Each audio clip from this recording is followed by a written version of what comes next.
Maximize Business Value podcast. This podcast is brought to you by Mastery Partners, where our mission is to equip business owners to maximize business value so they can transition their business on their terms.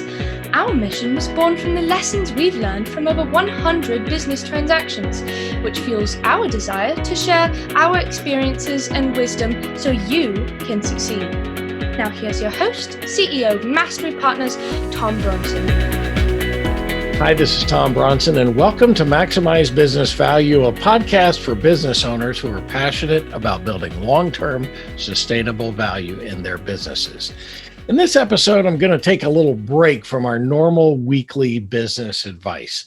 This podcast is released on July 5th, 2021, the day after we celebrated our 245th 4th of July as a nation.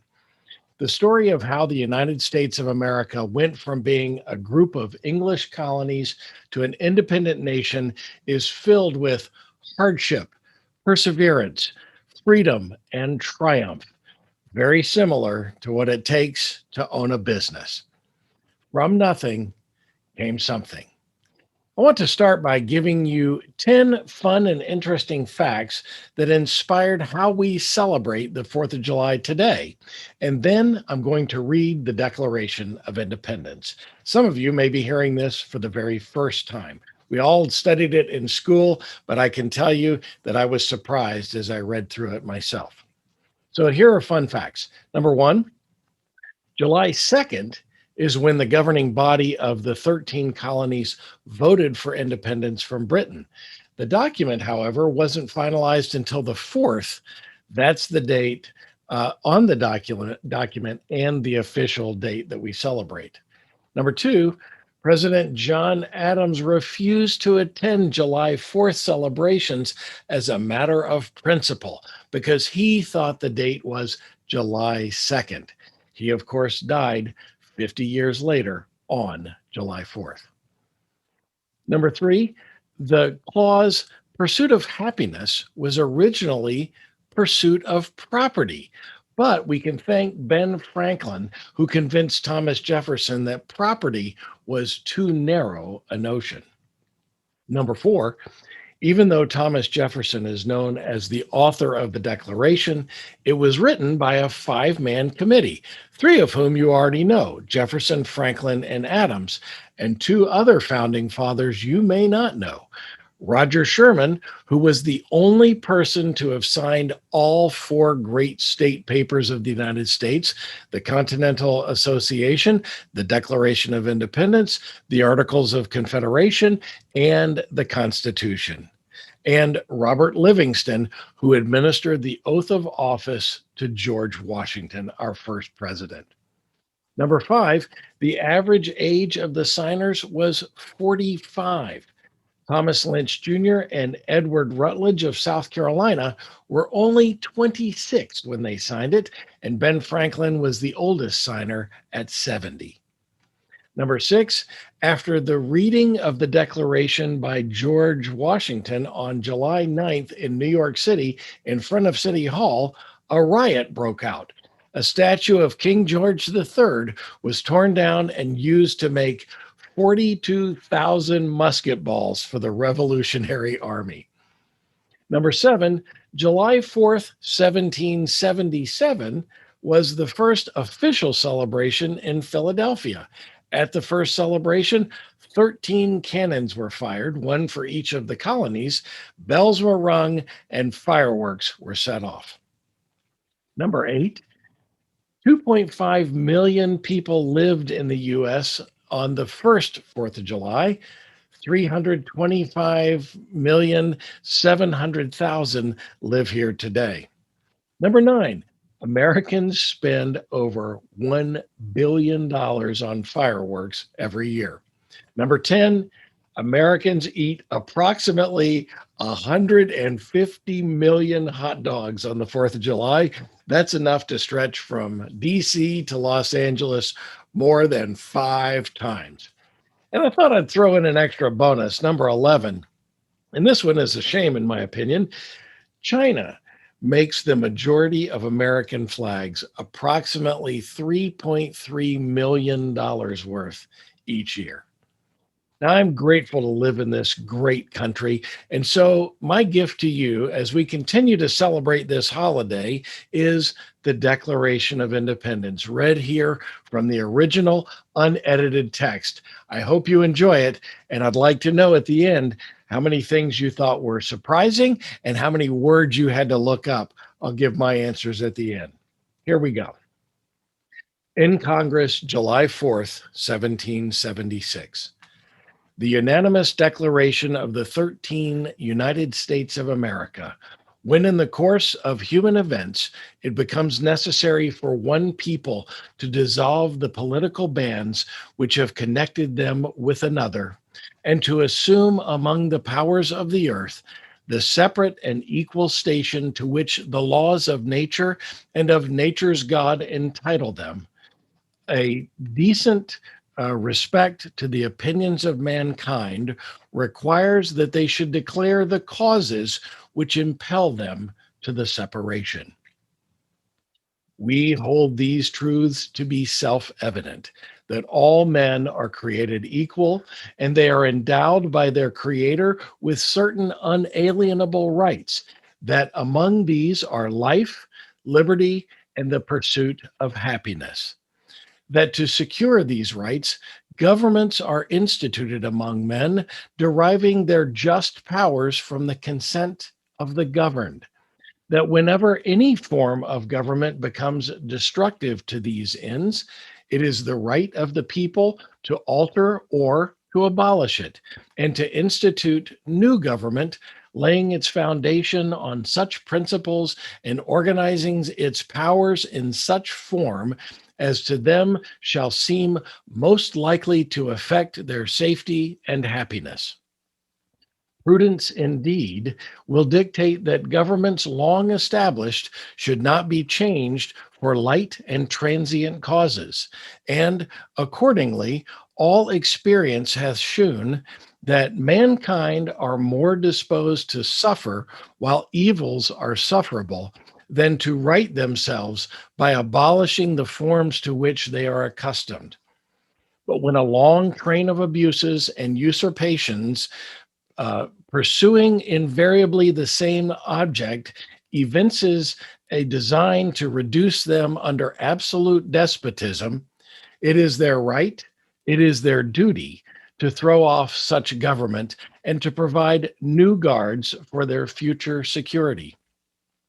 Such has been the patient sufferance of these colonies, and such is now the necessity which constrains them to alter their former systems of government. The history of the present King of Great Britain is a history of repeated injuries and usurpations, all having in direct object the establishment of an absolute tyranny over these states. To prove this, let facts be submitted to a candid world. He has refused his assent to laws, the most wholesome and necessary for the public good. He has forbidden his governors to pass laws of immediate and pressing importance unless suspended in their operation until his assent should be obtained. And when so suspended, he has utterly neglected to attend to them. He has refused to pass other laws for the accommodation of large districts of people unless those people would relinquish the rights of representation in the legislature, a right inestimable to them and formidable to tyrants only. He has called together legislative bodies of places unusual, uncomfortable, and distant to the repository of the public records for the sole purpose of fatiguing them into compliance with his measures. He has dissolved representative houses repeatedly for opposing with manly firmness his invasions on the rights of the people. He has refused for a long time after such dissolutions to cause others to be elected, whereby legislative powers incapable of annihilation have returned to the people at large for their exercise, the state remaining in the meantime exposed to all dangers of invasion from without and convulsions within.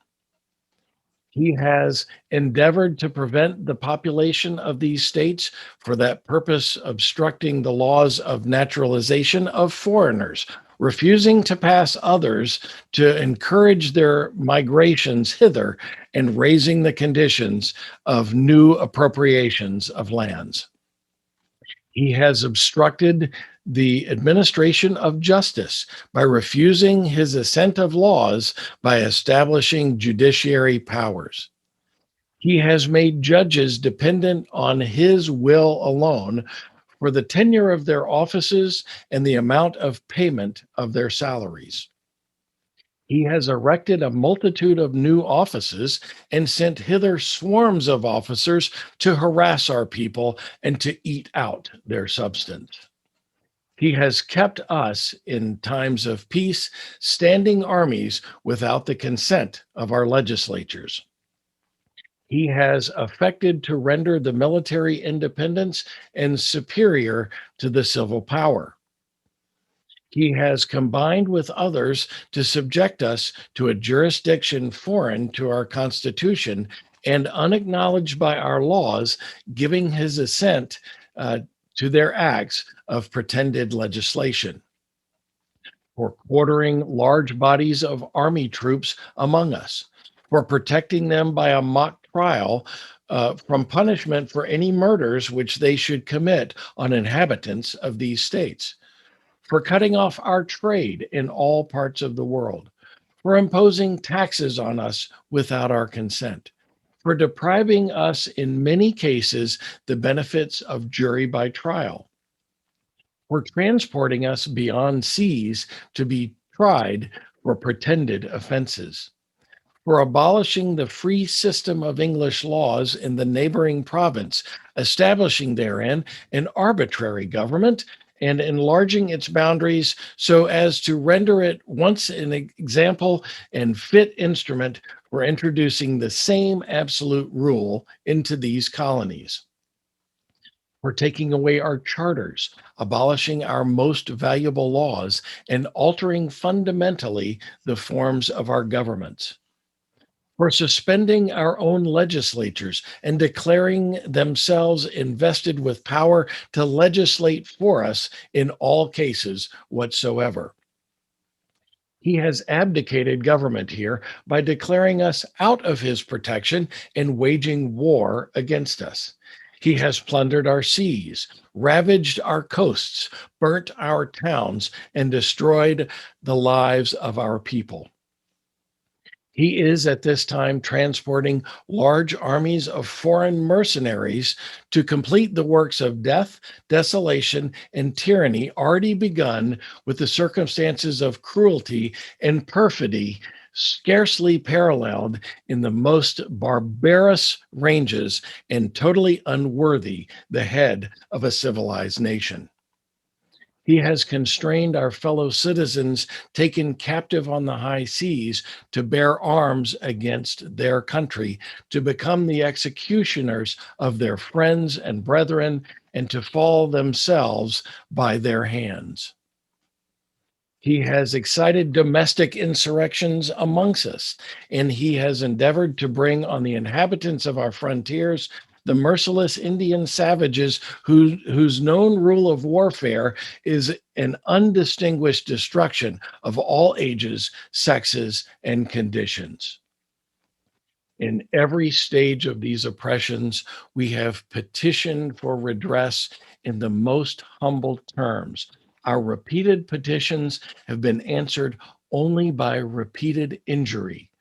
A prince whose character is thus marked by every act which may define a tyrant is unfit to be the ruler of a free people. Nor have we been wanting in intentions to our British brethren. We have warned them from time to time of attempts by their legislature to extend an unwarrantable jurisdiction over us. We have reminded them of circumstances of our immigration and settlement here. We have appealed to their native justice and magnanimity, and we have conjured them by the ties of our common kindred to disavow these usurpations, which would inevitably interrupt our connections and correspondence. They too have been deaf to the voice of justice and consanguinity. We must therefore acquiesce to the necessity which denounces our separation and hold them as we hold the rest of mankind, enemies in war and in peace, friends. We, therefore, the representatives of the United States of America in General Congress, assembled appealing to the Supreme Judge of the world for the rectitude of our intentions, do in the name and by the authority of the good people of these colonies, solemnly publish and declare that these united colonies are and of right ought be free and independent states, and they are absolved from all allegiance to the British Crown, and that all political connection between them and the state of Great Britain is and ought be totally dissolved, and that as free and independent states, they have full power to levy war, conclude peace, contract alliances, establish commerce, and do all other acts and things which independent states may of right do. And for the support of this declaration and a firm reliance on the protection of divine providence, we mutually pledge to each other our lives, our fortunes, and our sacred honor. Boy, that is an amazing document. I get goosebumps just thinking about it. What are the things that you thought about? What are the things that come up that you haven't thought of, that you had never read? Anything in there that you found surprising? Well, this is the Maximize Business Value podcast, where we normally give practical advice to business owners on how to build long-term sustainable value in your business. Be sure to tune in each week and follow us wherever you found this podcast, and be sure to comment and tell us anything that you thought was surprising in the Declaration of Independence. And if you're brave enough, tell us how many words you want to go look up. I can tell you, confession time, in the words of our famous first president, George Washington, I cannot tell a lie. I looked up 3 words. Happy Independence Day. Until next time, I'm Tom Bronson, reminding you to reflect on your freedoms while you maximize business value. Thank you for tuning into the Maximize Business Value podcast with Tom Bronson. This podcast is brought to you by Mastery Partners, where our mission is to equip business owners to maximize business value so they can transition on their terms. Learn more on how to build long-term sustainable business value and get free value-building tools by visiting our website, www.masterypartners.com. That's master with a Y, masterypartners.com. Check it out.